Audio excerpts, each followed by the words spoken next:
सकाळी सकाळी सीमाची धावपळ चालू होती, तशी ती रोजचीच होती। मॉर्निंग आवर्सला तरी देवानी सगळ्या स्त्रियांना अष्टभुजा बनवायला हवं असं तिचं ठाम मत होतं। दूध तापवणे, डब्याची तयारी, सगळ्यांचा नाश्ता, लहानग्या सानवीची शाळेची तयारी, तिची आंघोळ, युनिफॉर्म, टिफिन ही यादी न संपणारी होती।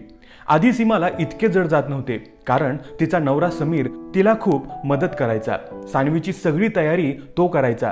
एक तर तो सानवीचा लाडका बाबा होता। बाप लेकीची चांगलीच गट्टी होती, तितकाच क्वालिटी टाइम मुलीसोबत स्पेंड करता येतो आणि बायकोला सकाळचे घाईत जरा हातभार असा सारासार विचार तो करायचा आणि हसत खेळत सानवी तयार व्हायची। हे सगळं तो आजही करायला तयार होता, पण आजकाल सीमाच त्याला नको म्हणायची। मी करेन सानवीचं सगळं, तू फक्त स्कूल बसला सोडून ये असे तिने फरमान काढले होते। आता हे काय नवीन असा विचार त्याच्या डोक्यात आला। तो त्यानं फार काळ टिकू दिला नाही। त्यावर खूप विचार करायच्या भानगडीत तो पडलाच नाही। बायको म्हणते ते करून तो मोकळा झाला। घरी आल्यावर सीमाचे 100 प्रश्न। बसमध्ये रोजच्या मावशी होत्या ना, ड्रायव्हर नेहमीचाच होता की वेगळा, बसचे CCTV चालू होते का, दिवसेंदिवस त्याला तिचं वागणं खटकत होतं। सीमा सानवीबद्दल ओव्हर प्रोटेक्टिव्ह, ओव्हर पॉझेसिव्ह होते आहे असं त्याला वाटायचं। ह्याच मुद्द्यावरून आता दोघात वादावादी व्हायला लागली होती।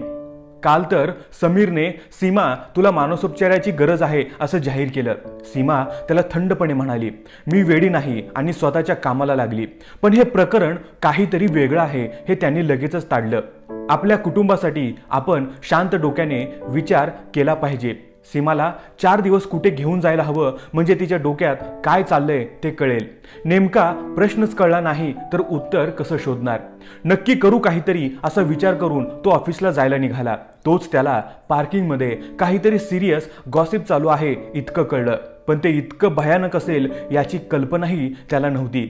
ओ माय गॉड, ती चिमुरडी किती गोड दिसायची, अगदी बाहुली। आपण होतो की तिच्या पहिल्या 5व्या वाढदिवसाला। नंतर ती सानवीच्या शाळेत जायची, त्यामुळे रोजच भेटायची सकाळी। आणि कोणीतरी तिच्यावर लैंगिक अनैसर्गिक अत्याचार, ती त्या दिवशी बेशुद्ध, रक्ताच्या थारोळ्यात आणि आज ICU मध्ये क्रिटिकल। तिच्या ह्या अवस्थेला जबाबदारी कोणीतरी लांबच्या नात्यातलाच आहे म्हणे, चांगला ओळखीचा, नेहमी येणं जाणं असायचं त्याचं। क्षणभर समीरला काही सुचलंच नाही।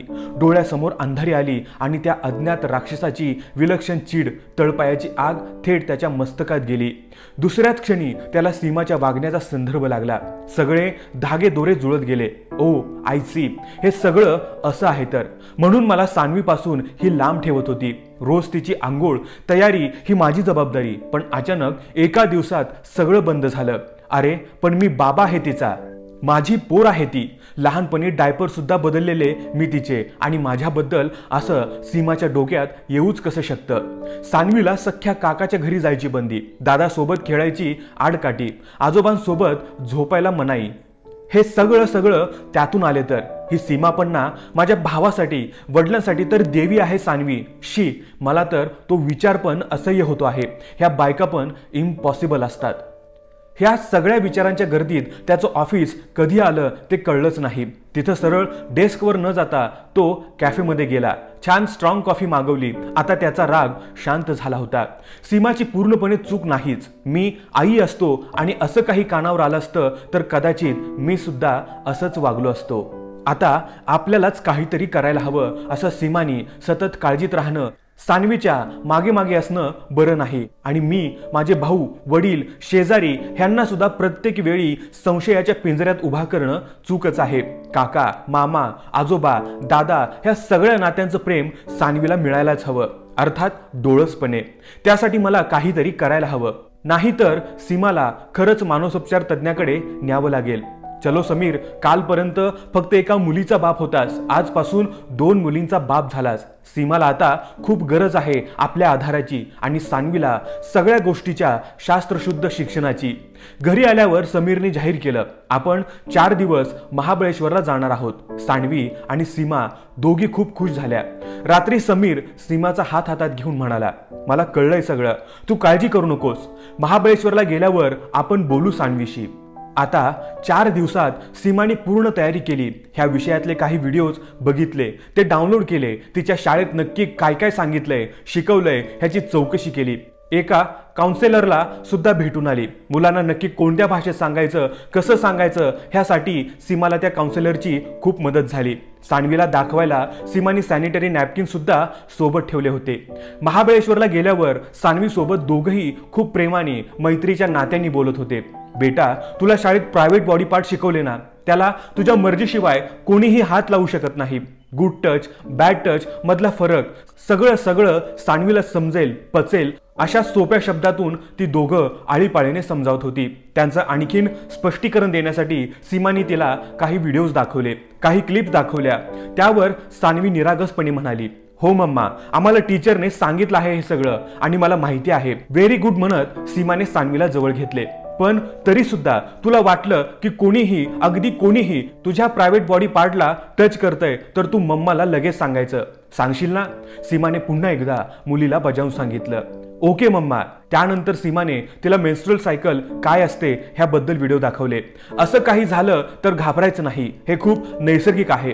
ह्या वयात सगळ्या मुलींसोबत होतं, तसंच मुलांमध्ये सुद्धा काही बदल घडतातच असं सांगत तिला आत्मविश्वास दिला. सॅनिटरी नॅपकिन्स बद्दल माहिती सांगितली. सगळं ऐकल्यावर छोट्या सानवीचे काही प्रश्न होते, काही शंका होत्या. त्या तिने मोकळेपणाने आई बाबांना विचारल्या. आई बाबा दोघं एकत्र बसून आपल्या हातात घेऊन आपल्याला धीर देत आहेत, म्हणजे घाबरायचं काही कारण नाही ही सानवीची पक्की समजूत झाली. फक्त मम्मा म्हणते तसं कोणी टच केलं तर लगेच मम्माला सांगायचं. आणि पिरियड्सची जरा भीती वाटत होती, पण आता तीही गेली. आता खरंच सगळं हलकं हलकं झालं होतं. मोरापिसासारखं सानवीचं बालमन, सीमाची मातृसुलभ काळजी आणि समीरची जबाबदारी. मित्रांनो, खरं तर परिस्थिती चिंताजनक आहे. नराधमांना कोणीही चालतं, अगदी 2-3 वर्षांच्या मुली सुद्धा. फक्त मुलीच नाही तर लहान मुलांवरील अत्याचाराचं प्रमाण सुद्धा खूप आहे. ह्या सगळ्यात आपण एकच करू शकतो, लहान मुला-मुलींना लैंगिक अत्याचाराबाबत जागृत करा. त्यांना शास्त्रशुद्ध पद्धतीने समजावून सांगा. त्यांच्या वागण्यात काही फरक जाणवला, ते अचानक अबोल झाले, एखाद्या व्यक्तीला घाबरायला लागले तर त्यांना विश्वासात घेऊन विचारा, नक्की काय झाले, कोणी काही केलं का? मुलं बोलत नसेल तर त्वरित त्यांच्या शिक्षकांशी, डॉक्टरांशी मदत घ्या. ह्या दोघांनाही मुलांना बोलतं करायची कला अवगत असते. 5-6 वर्षाच्या मुलांना खूप काही सांगू शकत नाही, त्यामुळे सतत त्यांच्या आजूबाजूला राहा. 10-11 वर्षाच्या मुला-मुलींना मात्र सगळं नीट समजावून सांगा. मुलींना कराटे वगैरे सेल्फ डिफेन्सचे धडे द्या. त्यापेक्षा मोठ्या मुलींना, 15-16 वर्षाच्या मुलींना जवळ चाकू बाळगणे, तिकटाची पुडी ठेवणे असे आपण सांगू शकतो. 18-20 वर्षाच्या मुली तर मोठ्याच असतात. त्यांना उपयोगी मोबाईल ॲप, स्थानिक पोलीस हेल्पलाईन नंबर सगळ्यांची माहिती करून द्या. समाजात ही विकृती आणि ही विकृत माणसं आहेतच. आपल्याला मात्र आपल्या नाजूक कळ्या जपायच्या आहेत, त्यांना फुलवायचं आहे, सुरक्षित बालपण द्यायचं आहे, त्यांच्यात आत्मविश्वास ठासून भरायचा आहे. तरच ती आजची छोटी छोटी मुलं उद्या मोकळेपणाने समाजात वावरू शकतील, त्यांच्या आवडीप्रमाणे शिक्षण घेऊ शकतील, आकाशात उंच उंच झेप घेऊ शकतील. म्हणूनच आज एक लढा आपल्या मुलांसाठी. उद्या क्षितिजा पार भरारी घ्यायची आहे त्या चिमुरड्यांना, एखाद्या फिनिक्स पक्षाप्रमाणे. जय हिंद, जय महाराष्ट्र, वंदे मातरम.